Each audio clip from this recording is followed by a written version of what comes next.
After over 5 hours of talk between a group of union ministers led by Piyush Goyal and farmer leaders failed to break the ice on Monday, the government knew what was in store.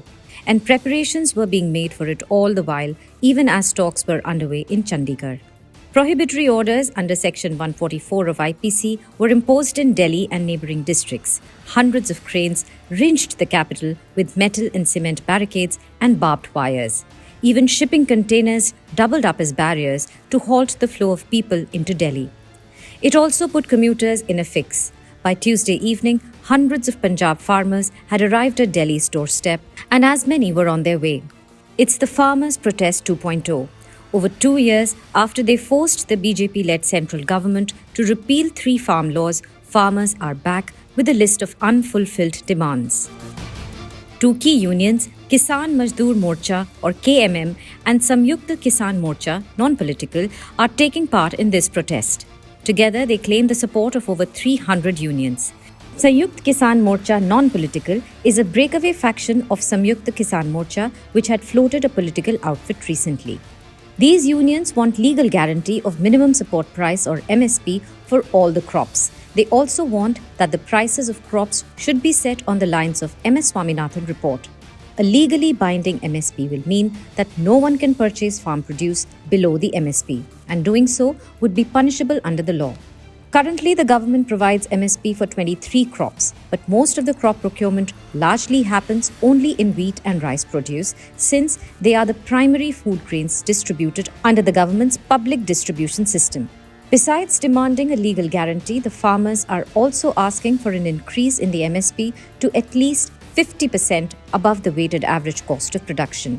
That's what the Swaminathan Commission had recommended. However, experts believe that such a mechanism will distort the demand-supply dynamics of the market and will drive away private traders who will refuse to procure the crops in the event of a price slump caused by increased production. When it comes to the legal issues, I am not very sure the government can do it. But even hypothetically, I feel that it is made legal and government procure all the wheat, all the grain. I think it becomes very, very, utopic scenario. Do you think the government has got resources to procure all?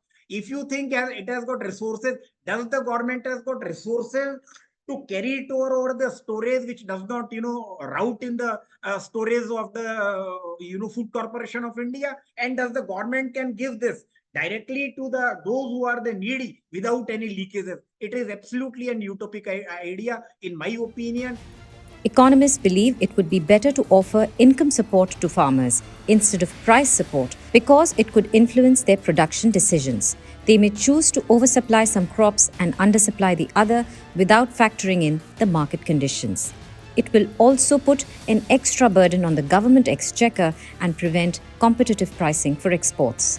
Farm subsidies given by the states and the centre add up to more than 4 trillion rupees. In the interim budget for FY25, the government has allocated 1.6 trillion rupees towards fertilizer subsidies.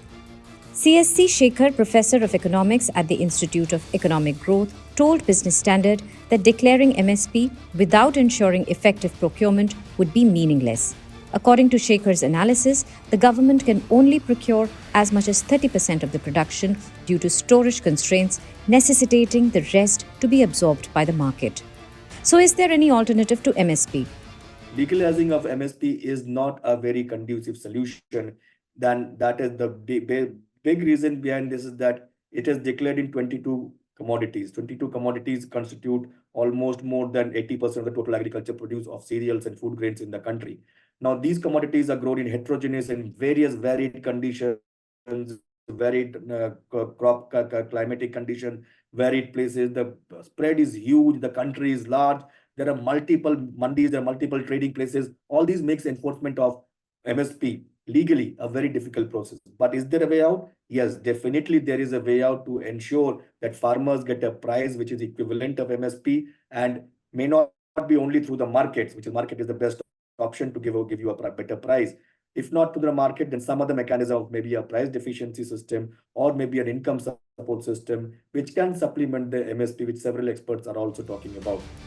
Other experts also believe that measures like price deficiency payments can be adopted by the government. In the event of the market price being lower than the MSP, the government can pay the farmers the difference between the market price and MSP with respect to the quantity sold to the private trader. Besides MSP, farmers have 12 other demands, including pension allocation of 10,000 rupees. Most experts believe that legalizing MSP will not address the woes of farmers. Talks are the only way out to end this impasse. If you like this video, share it and subscribe to Business Standard.